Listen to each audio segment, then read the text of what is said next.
Vai tu gribi zināt, kā pāris sekundēs uzlauzt šādu portatīvo datoru vienkārši ar Flipper Zero? Šo es caur USB pievienoju pie datora.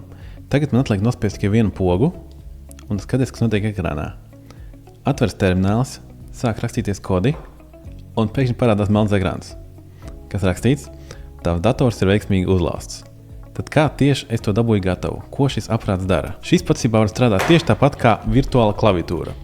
Caur USB es sūtu signālus, kuras pogas ir jāspaida, un tas ļoti ātrā tempā to izdara. Tad kāds tieši virtuālās pogas ar šo tiks saspaidīts? Es ar curlu komandu izsaucu savu serveri un ielādēju no tā saturu, saglabāju to bat failā. Tālāk es šo bat failu izsaucu.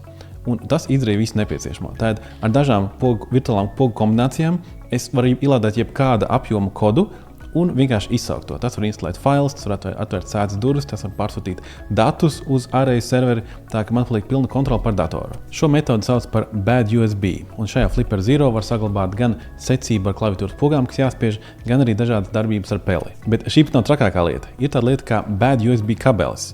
Tas burtiski izstāsta tā kā lādētājs, un atliek tev tikai iesprāst to savā datorā, tur iekšā ir procesors, kas palaidīs tieši tāpat konkrētu sekvenci ar pogu kombinācijām vai peles kustībām, un tavs dators būs pilnībā pārņemts.